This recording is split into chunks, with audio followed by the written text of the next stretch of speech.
I was very aware that it was an entertainment show. And they've got a shot of me and I'm just like, Did you talk to anybody at the company about that? Like the fact that it's no. Do you think that the show do a good enough job to the people that are going on it, the contestants, to educate them on what they are getting into? The arrogance to think that you can plan every aspect of your business and that it's going to be perfect when you've never run a business.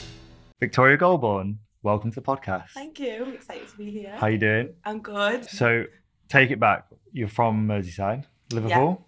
Yeah. Grew up there. So grew up in Holland, actually. So I'm actually Dutch. I know. It's my accent's so strong. Like people literally just don't expect it. I can see it though. Yeah. So my mum's Dutch, dad's English. So I was born over in Holland. Like lived there for like the first few years of my life, and then. Do you speak Dutch? Yeah, like I do speak Dutch. I feel like now I used to say that I was fluent, whereas I wouldn't say that I'm fluent now, just because I don't speak it every day. So I feel like it's just my confidence. Where in Holland? So it's from the south. It's like kind of near Rotterdam. Okay. That's probably like the biggest city. It's actually like one of the little islands off Holland. No way. So that's why So what brought them over to back to Liverpool, I guess? Yeah, so it was my dad's work. I think there was a choice where it was either going to be Canada or the UK, and then because my dad's from the UK, it was just what like. What does he do? He was in like a construction like company, like an auctioneer for like construction equipment. So he was in that, and so we came back to UK, but that's how we ended up having like such an English name, because obviously like we took my dad's surname, which was English, and then because we were living over in Holland, like my parents thought it'd be really nice for us to have like a traditional English name instead of having like a Dutch name, which obviously now I'm really gutted about, because I kind of wish that my mum would have gone down the other route of giving us the Dutch name. What was the Dutch name? Actually, she was going to call me Puck, so I don't really know if I would have liked Puck Goulbourne. I just don't really know. I like that. A Puck, so she went with Victoria, but I think it suits me better. And what were you like in school? Oh my God, awful. Class clown. My teachers told me that I was never going to get anywhere. I was in detention pretty much like every week. I don't think I ever did my homework.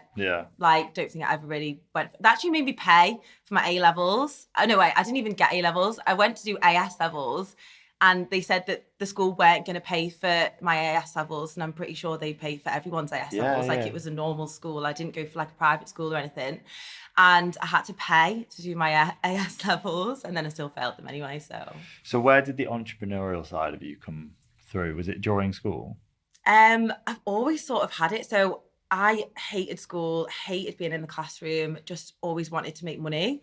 And I used to skip school to go and work. And it was only working in a bar in Formby. It was like a bar restaurant. And I used to not go to school and go to work, and I was getting in trouble, and school were ringing my parents even at like the later stage and being like, she's not coming in. But I'd just be telling my mum and dad like, but I'm earning money, so I just didn't see like the issue. And I was like, but it's fine though, it's not like I'm skipping school to like go to the park or sit at home. I just wanted to make money.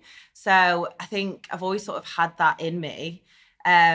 And then it's just kind of stuck with me. Like, I've always kind of been a person that can't switch off either, like, after a job. So, like, if I'm not doing something that's, like, earning me money at, like, a job, I'll be doing something on the side anyway. So, I've had, like, 1,000,001 businesses. Like, I've done things like selling bikinis. I was making necklaces at one point. I was making my own beach bags. Like, just anything that I could, like, loved, like, buying and selling stuff.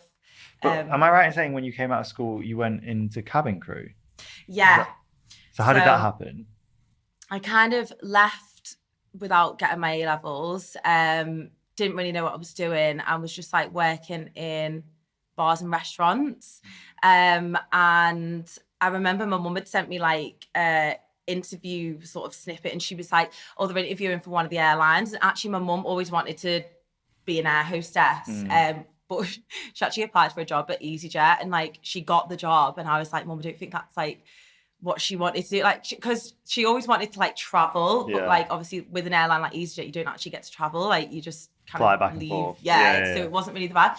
So she was like, oh, why don't you try and like go for something like Emirates? And I was like, yeah, why not? Like it is something that you know would kind of fit in with what I enjoyed anyway. I was working in bars and restaurants, so why not go and do it, you know, with something that would give me more of a career. So I was like really unsure of what I was actually going to do. I just wanted to work at the time. And how long did you do that for then? I was there almost 6 years. Wow. So it is a long time actually, yeah. Did you enjoy it? I did love it. Yeah. So I moved over when I was 21. I actually did my interview for Emirates when I was 20, and you have to be 21 because it's an Arabic airline. So to serve like alcohol to the passengers, it's just their thing. You have to be 21. And I remember I got the job before my 21st birthday, so I actually had to wait to turn 21 until Really? they could fly me over. Yeah. But yeah, like I loved it. I think it gave me so much like life I experience. was going to say, do you think it's really helped your business now, just knowing that? Because from my experience of flying with Emirates, it's one of the best customer services that you get. Yeah. So do you think it's helped? Yeah, 100%. I think it shaped me in like every form of like my life. Yeah. Even going for the Emirates interview, it's like one of the hardest interviews that I don't know if it is now, but when I was doing it back in the day, like Emirates were expanding like the crazy amount, and like they were hiring so many cabin crew at the time, but they were really selective. And I remember when I went to like my interview, there was actually like hundreds of people there, and I remember there was only, I think there was maybe 20 of us that had got the job out of like the hundreds of people that had like gone. So it was like quite selective, but I think even like going through the interview process has sort of shaped how I am today as well. And like it has helped me in other aspects, like obviously the Apprentice. Yeah. It kind of shaped that as well. Which kind of places did you fly to? Because I'm fascinated by cabin crew and pilots. My dad used to be a pilot. Oh, really? And I used to work, my job before I started Outreach was I was a tour manager for musicians. So we flew all the time, 6 months a year. So I love it. And it's always been something that I think I'd love to be a pilot if I wasn't doing this. Yeah. So it always fascinates me. So like, where did you fly to when you were doing it? So I was lucky enough that I was like, in Emirates, you kind of do like worldwide fleet. So we literally, I covered everywhere. I think I flew across like 80% of like the Emirates network, which was quite a lot of destinations. I think it's over 100 countries that I've been to. Yeah, it's been like amazing. And I think when I first started, I was on the old contract as well. So they have obviously changed the contracts like going through. But when I first started, like we were doing 5 days in LA, and like we were getting paid for every single day we were there. Obviously hotels, everything. It was amazing. And then some of the destinations that I've been to were just crazy. Like you would never go there on holiday. And I think some of those are the destinations that are like the most interesting as well. Like been to like the most craziest places. What's it like being with all that cabin crew all that time? Like, does it get? Because you hear funny stories of cabin crew. Does it get a bit? I don't know, bougie? Yeah, I've got so many funny stories. Like there's funny stories about the passengers, but then there's even funnier stories about the crew. Yeah. And you think like when I was there, I think there was like 13,000 cabin crew. It's definitely about half now after COVID, but there was about I think maybe 7,000 pilots, and you think it's actually quite a big company, but it's really not. And like you get to sort of like know everyone that you work with as well, especially because a lot of people fly like the same routes because they enjoy them. So you do get to like become like quite pally with people. But yeah, there's a lot of drama. Like I feel like they've missed a trick by not having an above show. clouds. You know, the way they have like below deck. Like oh my god, yeah. There's so much stuff that happens, and like even like the crew rest compartments, like there's some filth that goes on. Did you have to live with other crew members when you were in Dubai?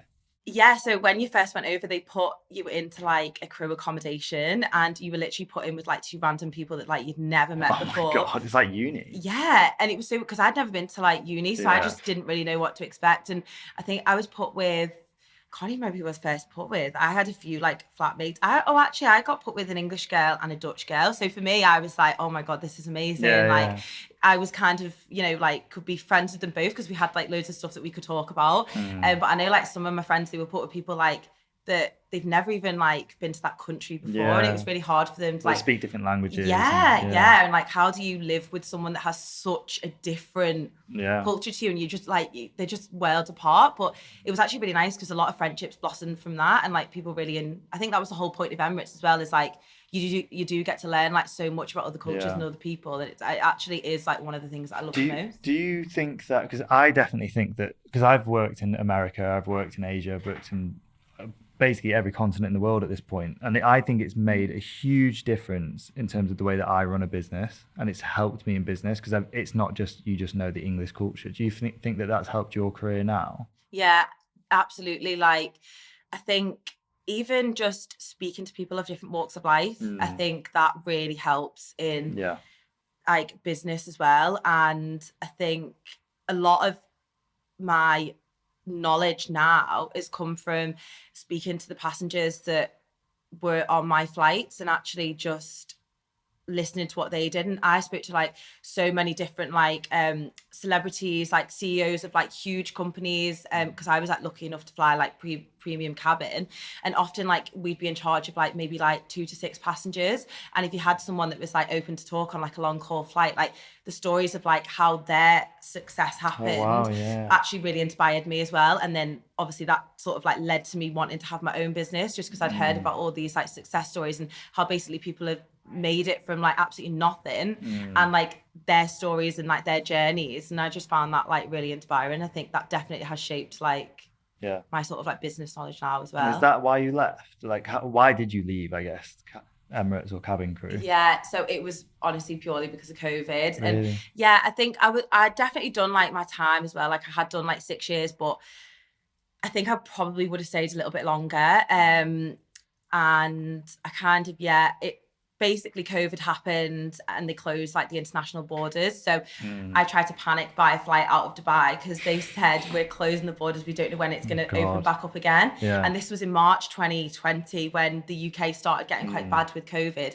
And I think at the time it was so scary for everyone. And I was just like, oh my God, like the death numbers were rolling in. Like we were getting a lot of the news in Dubai, obviously, because we don't have like the same news outlets as the UK, and things do get blocked as well. So we were getting a lot of like the news stories from over Asia way and over the China way. And it was quite scary for us. I was just like, oh my God, I want to like go home. I don't want to be stuck in the UAE. And I didn't know when they were going to open the international borders again. But obviously everyone else had the same ideas, and they were closing, I think they gave us 4 hours before they were closing the borders. So I couldn't get on a flight. So I ended up being stuck for 8 months on ground. I didn't fly once. Obviously we made most of our money when we flew. So I had like a base salary, but it didn't really cover anything, not the living expenses to Dubai. So I was burning through all my savings, but I had no option. Like there was no way out of the UAE. I was literally just stuck. And then they started doing a few like repatriation flights, but because I was technically employed and in accommodation, I couldn't get on any of them. So it was quite a scary time, to be honest. And then I think I was just like, as soon as they're opening up that borders, I'm going. Like I was just like, I just want to go home. Like it was kind of a bit of a sad ending to what had been like such an amazing career. But then how did the sweet life start? So then I came back and I was like, well, what am I going to do? Like, I've got no job. I was just like, I wanted to do something. I wanted to just make money. Like, it was all that thing. And then because I'd already done things on the side of like my job, I'd really enjoyed sort of like being creative, and I'm quite like a creative person. So I thought, how can I incorporate like what I've learned at Emirates and bring it into something like myself? And it might seem far-fetched, but I'd loved sort of like, I'd done a lot of like food training to get into like the premium cabins in Emirates. And I thought, I love like the presentation side of it and making things look good. So I thought, well, what can I do? I was like, well, I can't bake. I can't cook. I don't want to be a chef. Like, I was just like, oh, I don't know. And then it was like a bit of an idea that just got flung out. And it was like, why don't you just try pick and mix boxes? And to be honest, I feel like I was really lucky because it was during lockdown. No one was really going out. And honestly, like the success that I had within that business it was actually the first month. I'd opened it in January, and February, could not believe my eyes. Like I started on Etsy, which didn't really even know much about it. Wow, so you put sweets on Etsy? Yes. Were people even doing that? Like selling food, I guess? There was people doing it. But I just, because I'd had like this sort of like food presentation thing, people were just like throwing the sweets in the boxes, and they were just sending you like a bag of like mixed up sweets. And I was like, literally like my OCD came in, and I was like placing them like in the very like particular order and just making it look all snazzy. And I just like put them on Etsy. And I remember it was like my Valentine's boxes. So I'd opened in January with like £250 of sweet orders, and I just typed in like sweet supplier and just ordered them, got these loads of sweets. Don't get me wrong, the first month, horrific. Thought I would empty all the sweets, shove them into boxes, and I was just doing them like local delivery. Oh my God, they were so bad. I feel like because I'd opened all the packaging and I hadn't sealed them properly, all the sweets went stale. So it was so bad. So it was kind of like a bit of a waste of money. It's a learning curve though, 100%. Like I've made so many mistakes along the way. Ordered 500 boxes of packaging to then realise that it was the wrong packaging, it wasn't going to work. So it was all of these things that like I've made along the way, but it was the real thing that I was like dead lucky with was putting the Valentine's boxes onto Etsy. And it was such like a random thing. And then I just remember like one day I'd woke up and there was like 5 orders on it. And I was like, that's weird. It's like 8 a.m. And it was like 2 weeks before Valentine's Day. And then I remember at the end of that day, I think I'd made like £300. And I was like, 300 quid? Yeah. I was buzzing. I was like, oh my God, like, what, like in a day? And then that 2 weeks just went absolutely mental. And I remember the Etsy notification is like a ka-ching. Yeah. And I remember like after like the 3rd day of it like rolling and continuing, I ended up like turning the ka-ching off, because at the start like we thought it was dead funny, and like we were joking around the house like, oh my God, I've got a sweet shop, like thought it was dead funny, and then we just ended up like turning the notification off because it was just like, oh, what was that moment like where you I distinctly remember the time where Amy and I got our first ever brand deal, and I tell you now, the commission we earned from it was like 40 quid. It was like no money at all. Like, I couldn't use it for anything. Yeah. But I distinctly remember a feeling of going, I made money from nothing. Yeah. Like, I made money from my head. What was that moment like where you were like, I've just made money? Well, I think that's what I'm actually like addicted to, is like making money off something that I've done. And I think like the reward off that for me is so big that like that's what drives me to like continue. And like when I remember like getting that first, like after that first end of that February, and I was just like looking at that money in my account, and I was just like, I've done that though. And it was like, even like the money, but then like also the following for the brand came quite quickly as well. I wanted to talk to you about that, about socials and how important socials has been for the business. It was like massively important. To be honest, I think the traffic through Etsy was what brought me the main like bulk of the money. But the thing that like that made me be able to like do that as a full-time job was sort of the socials. And I was quite lucky that I jumped onto Instagram Reels, and I did come up with something that was a bit like unique, and like no one else was doing it in like the sweet things, because believe you me, I followed every sweet shop that there was on Instagram. And I remember like it was like my second reel. It hit like 1.5 million, but this was like back in like 20 like years ago, like when I think it was all sort of like becoming a thing.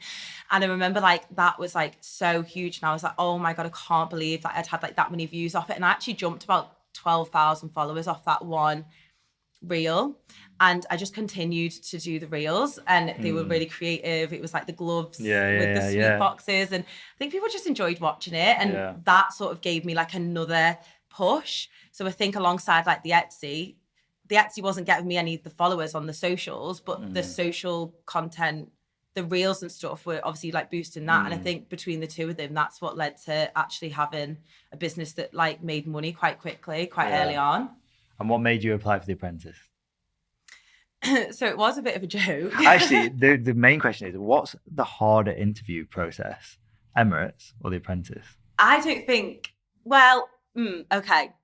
So The Apprentice, you go through 2 lots of interviews. You go through the interview to get onto the show, and then you go through the interviews that I've just done for the investment. Yeah.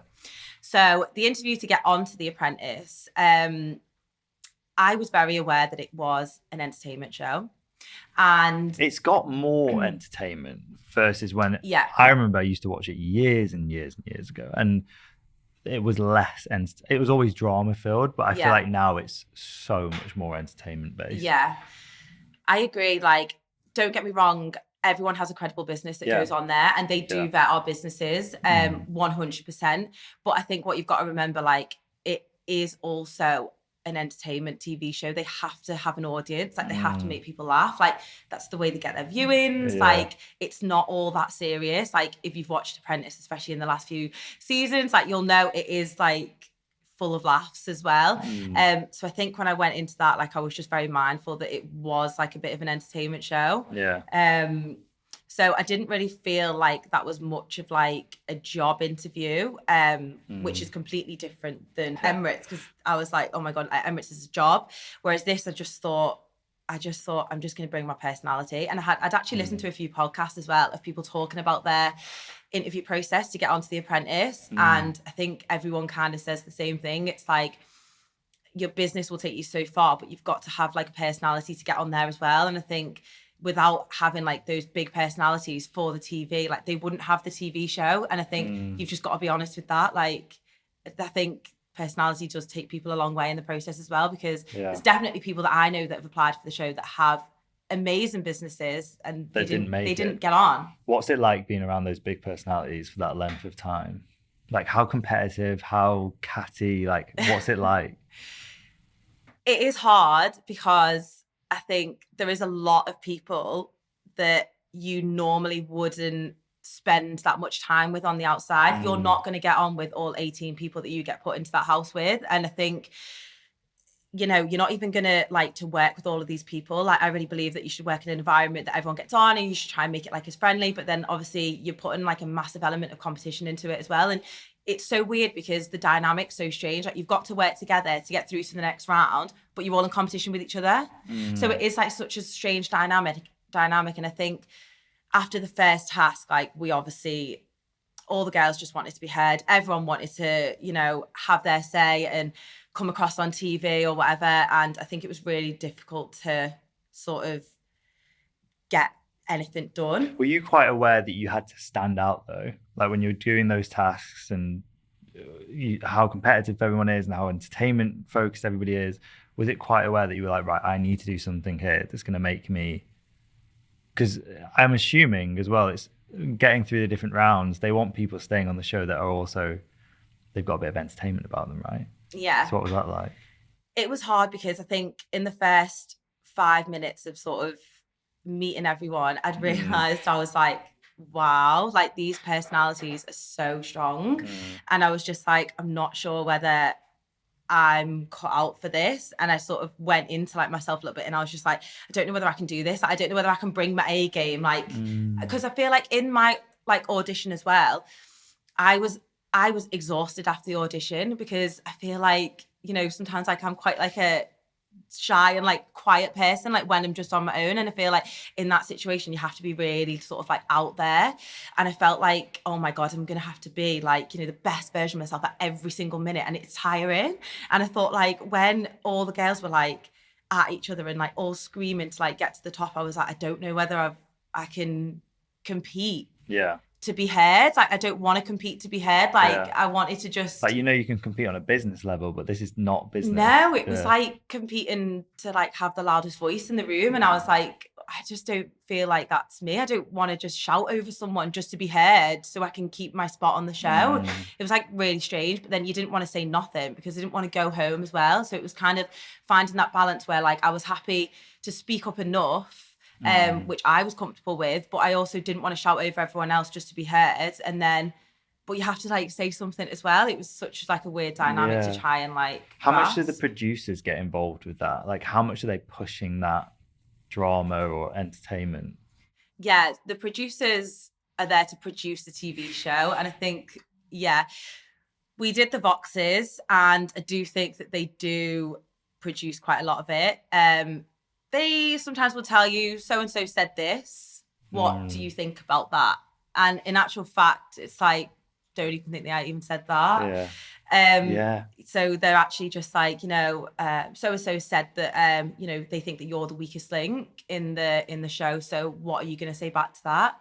So then you're like, oh shit, like she said that I'm the weakest person on the team. Like, well, I don't want to go home. So they kind of like back you into this corner where you're like constantly fighting for your own position. And I think that's when it comes across that we're all like, I'm the best person here, I'm the best person here. And it's like, we're kind of backed into like sort of saying that. It's, What's Alan like?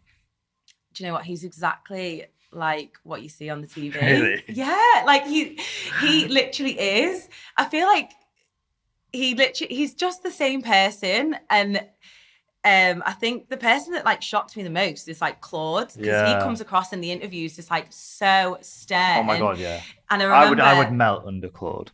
There's no way I would hold up an interrogation against him. No.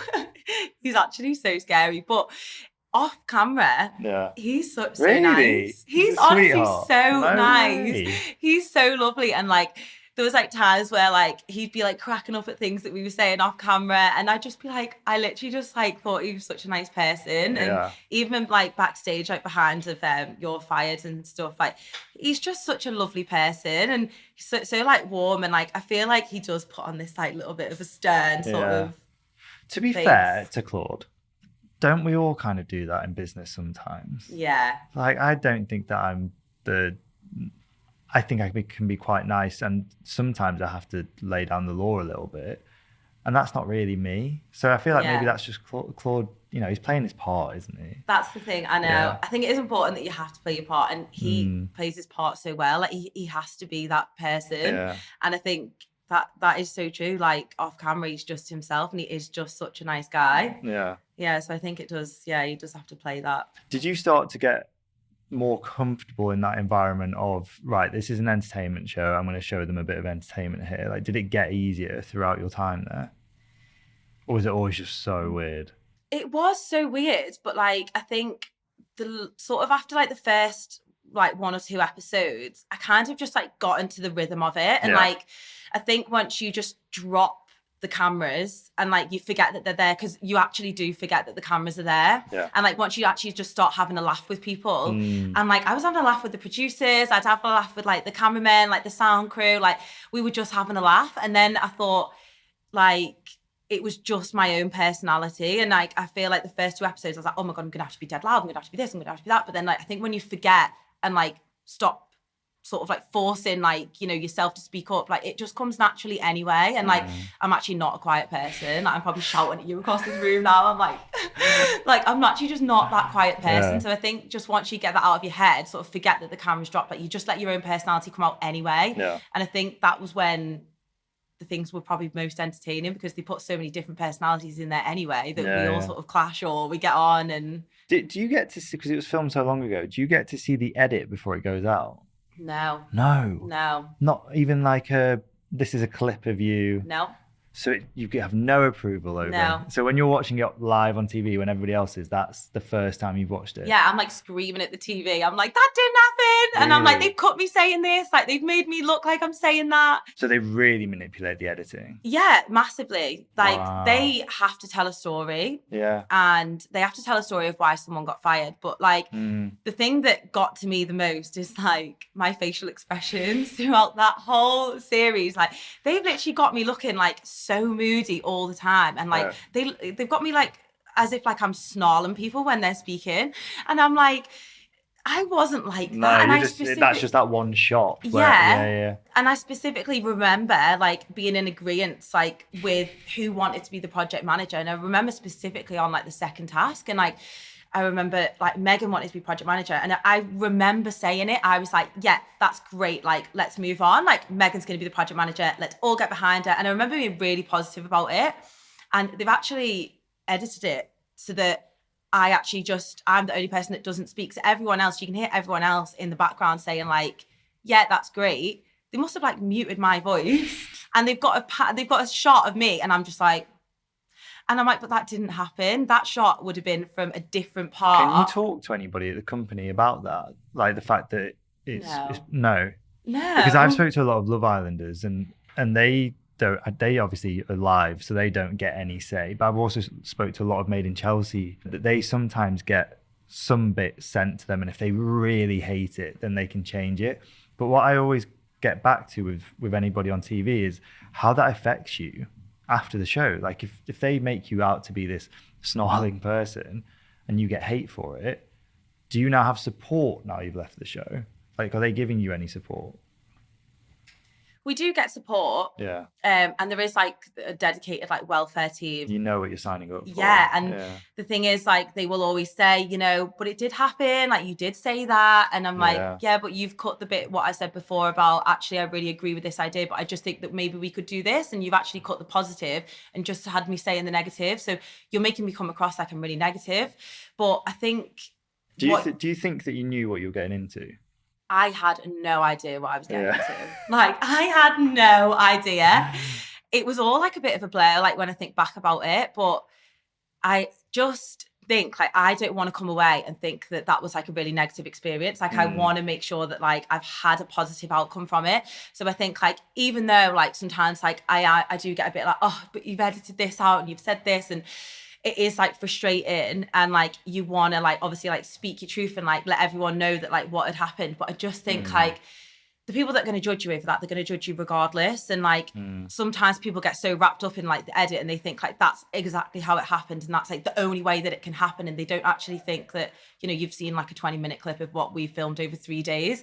And I think like you've just got to be headstrong in yourself and like just think, no, I know what happened. Like my friends and family know that I'm not like that. And if the public want to think that, they can. But do you think that the show do a good enough job to the people that are going on it, the contestants, to educate them on what they are getting into? They did sit down and say to us, you know, we can't stop the trolling. So they do sort of, you know, they do warn you about that. But I think what they don't do is they don't tell you how they will edit the show. And like they do like to remind you that you have like no control over the edit, but they don't sort of like tell you that we might have to like put a spin on what you say. I think it's just one of them things, like just the longer it goes on, like you're more seen on the episode. So obviously like towards like the end of the episodes, like there was only 6 of us, so there was only 3 on each team, so like you've got nowhere to hide. And I think the trolling obviously does become like a lot more.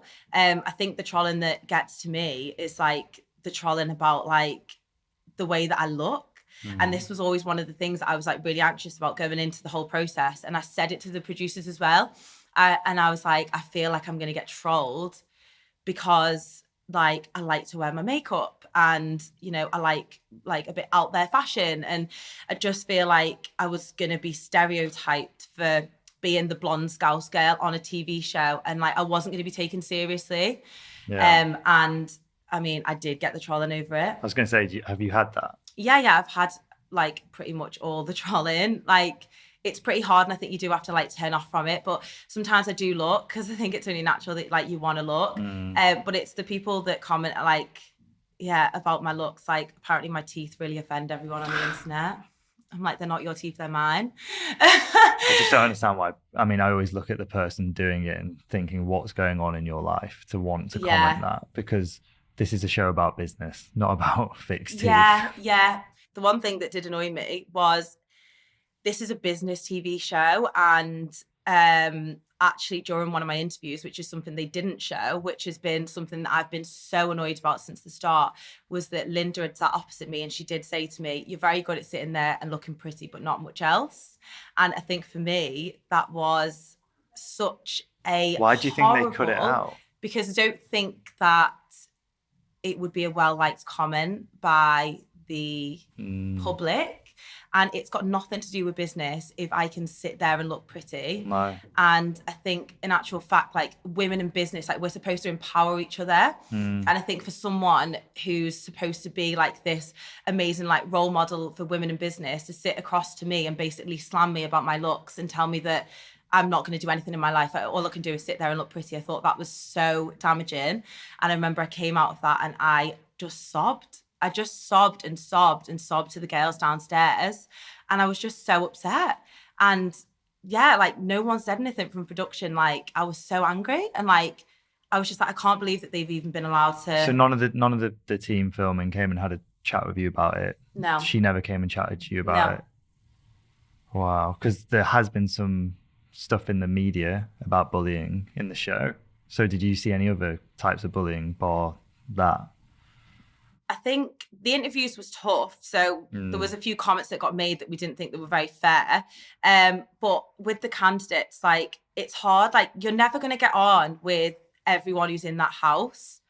Like I didn't see any bullying. I didn't get involved in a lot of it. I was just very aware that, you know, we were in a show and I just wanted to be kind to everyone. I don't know how other contestants feel. Like I know there's been like a few articles and stuff, but I don't really know. Do you think it's more the tabloids trying to find something to create drama about? Yeah, they love taking a little bit of information and running with it. Like some of the headlines they come out with are just absolutely crazy. Like we've got to be so careful when doing like interviews and like what we say, because like, they'll literally pick the tiniest sentence and it'll make you sound like completely different. And they do it for clickbait. So they'll run that article with something as the headline and it's just so far from like what you actually said. And then it's not until like you read the article and you're like, oh, right, okay. Like she didn't mean it in that way. It's just all clickbait. Like it's frustrating. Yeah.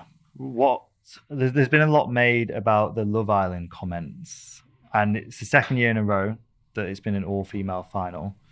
What's your reaction to the comments that have been made about wannabe Love Islanders?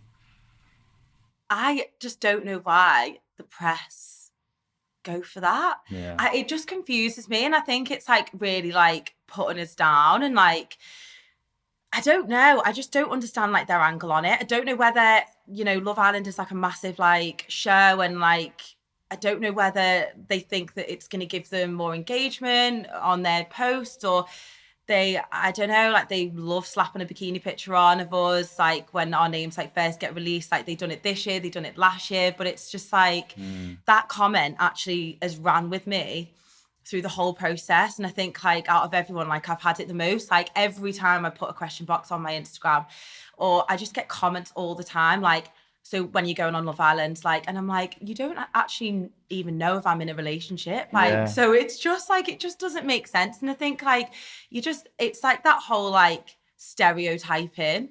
And it's like, they're looking at like a picture and being like, you should be on Love Island and not on a business show. But why not? Like, just because I've got makeup on and have a bikini picture on my Instagram, why does that mean that I can't be good at business? And I think like that was the thing that I wanted to break going on to The Apprentice, was that stereotype of what does a business person look like? Like we're not stuck in like the old days where like people are wearing like, you know, a suit. Like look at you now, like you're in a jumper and like you're running like a huge like business. It's like that stereotype just I think needs to change, and I think the tabloids don't really help with with Do you that. think you've done that? Do you think you've broken that stereotype, or do you think it's too early to tell? I'd like to think that I've broken that stereotype. I have a lot of like messages of like people on Instagram, a lot of positive messages of girls saying like they'd love to start a business and they've just been scared, and I've given them the confidence. And I think like that is like one of the things that makes me so happy about like the outcome of the show and like how far that I got in it.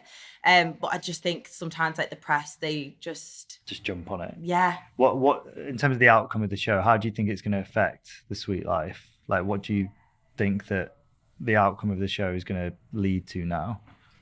It's a hard one because I thought going on to the show would give my business like huge exposure. And like, I don't know what I thought. Like, I remember having conversations like with my family and I was like, oh, like I'm gonna have to because like sometimes like when it gets like really busy on Etsy, I have to like turn the shop off just so I can catch up with orders and then like turn it back on. And I was like, oh my god, like I feel like in January, like it's normally a quiet month, I was like, I feel like it's gonna be so busy, like I might have to turn the shop off. And like honestly, like it didn't change really anything for my business. I would say now, sort of getting into like the final, there has been like a bit of like a change, and like there has been like a few hundred followers like on the account.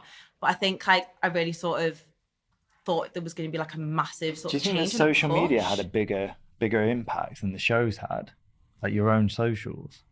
My personal socials have had such like a massive like impact from it, like way more than my business. And actually the stuff that's come through for me personally has made me more money than what my business has in the time like sort of like I'm being on the show. So I think, like that really shocked me, and I thought it was actually going to be like completely the other way around. And I think like, that's like the thing that's like literally shocked me the most. It's crazy. Because I mean, I'm always going to say this because I run a social media company, but I think the power of TV is going down and down and down. Even Love Islanders, they're not the Love Islanders of the Molly May era now. No. And I think that one of the biggest things that you can get out of a TV show is a bit more of an increased following for your own personal socials. Have you seen a boost in your personal socials? I'm assuming you've had a bit of a jump. Yeah, so I've had a bit of a jump, and I've gained like over 20,000, like maybe it's up to about 22,000 now on my personal social on my Instagram, and then I've gained about 20,000 on my TikTok as well. And then so it's like nearly like 40 sort of plus thousand. What I really like about your socials is that you've doubled down on it. Like you're like, I really, really want to make this I guess, a career. Yeah. I also read something or saw something where you're talking about consistency and how important it is. So how important has consistency been for you in your socials? It's been so important. Like, I made a promise to myself. So I always wanted to do socials. Like, I love the creative element of it. And like, that was always the thing that I loved about my business, was creating the content. And I just loved like watching and engaging with these videos. And I think that I never had the sort of confidence to do it. And I thought, like, now's my chance, because I feel like my school friends won't laugh at me and they won't be like, why is she posting a makeup video? Or like, why is she doing a skincare video? Like, that's embarrassing. And I thought, that's such a hurdle for a lot of people, though, is their friends around them, people not wanting their friends to see it. Yeah. And then once you actually start posting, the majority of them don't say anything. I know. I remember I wouldn't even show Monica my first video. I'd done like a skincare video and I posted it before the Apprentice aired. And I was like, oh my God, I can't even show you. I wasn't even talking on it. Like, I was literally just rubbing my face and I was like, I cannot show you this video. And it was that whole, like, just the confidence. I was like, people are just going to rip me to shreds. They're going to be judging me. Why is she doing this? Why is she doing that? And I think that's like one of the things as well, like the most favorite part of coming off the show is like, I feel like I sort of had a purpose and I was allowed to do it, even though I was allowed to do it before. I just didn't have the confidence to do it. I thought everyone would judge me. And I feel like, because I was on the show, I feel like, I can do it now. And I don't know why I felt like I needed that validation. But I feel like I did. And that's how, Do you feel the tag of a role model now that you've come off the show and you've got these people messaging you saying, you've inspired me, I want to go start a business? Do you now have a sense of responsibility that you need to keep posting, keep sharing your story, whether it is about the sweet life or even just your own socials? Is there like a pressure now on you? I don't know. Like, I feel like I don't feel the pressure from external people. I feel the pressure more from myself. Yeah. And I think because I've started now and this is something that I've been so interested in, I feel like almost like the pressure that I don't want to drop off, it's more for like me. But I do feel like, you know, there are people that like are consistently like messaging me and like wanting to see like what's next. And like I've had so many messages this week, like, can't wait to see what's next for you. Like, and like when I've met people and they're always like, oh my God, I love your like get ready with me videos. Like, I love just hearing about it. Like, so I feel like, maybe like there is that sort of like, you know, people are enjoying it, and especially coming off like a show that is like business, like it is a positive thing. And like, because I did get so far, like perhaps like, there is a bit of pressure like to stay sort of like role model like. What is next? So I want to concentrate on my socials, and I've really been enjoying it. And I think, why not just do something that you really enjoy and like that you really love? And I think I've never had the confidence to do it before, and I feel like now that I've sort of like broke down that, like, I literally don't care now. Like, I will post it. Like, I literally do like the shittest video and I'll edit and I'll be like, that's actually all right. Like, I'll shove it on. And I used to like analyze things so much, and like now I'm just like, I don't care. Like, I feel like I've just fell in love with it. And I feel like when I came off the show, I feel like there was a lot of like negativity about my business towards the end. And like Lord Sugar did say, keep it as a hobby. And like, it was like really disheartening to hear that, because I was like, well, actually this has been my full-time job and it's paid me a full-time wage and a good one. So I did feel like really negative about it. And I think like, I don't know, I just kind of like fell out of love with it a little bit. And I think now that I've sort of like started this, I've just got like that passion behind it. And I think that's what I've lost. Perhaps like in the business, like in my own business side of it. So I think that's where I'm sort of feeling the tip over to. I think it's a good thing though in any kind of business. I mean, all the business people I know who've got successful businesses, they started like 4 or 5 different businesses, or they had like little side hustles until they found the one that they wanted to do, because they learned so much from those first initial businesses that sets them up. Like, I wanted to do an events company, I wanted to do a videography company, and I started all these things, and then I fell into this. And you've kind of fallen into socials off the back of your business doing well, then getting on a show. What kind of advice do you have for young female entrepreneurs who are maybe like, I just don't know how to get into, you know, starting a business? Where do you begin? Like, what's your advice for them? Like, just start today. Like, don't put it off. Like, I started my business, like, I thought I'm going to do it. I started it with 250 quid. Like, I know that might be like a lot of money like now, but it's just starting it. Like even just the Instagram page, get the Instagram page up and running. Like if you don't know how to build a website and you've not got the money behind it to like build a website, learn how to build the website. I learned how to build my website off YouTube. So like I've learned that. I can code a little bit now. Like just there's resources around you. Like you just need an internet. Like get on the internet, get the laptop out, just learn it. And I just don't think like don't off-put it. And I think the same for like the social side of it as well. I think it's just the same with everything. Like just have the confidence to start it. And like as soon as you start that and like open the door to it, I feel like you can just run with it.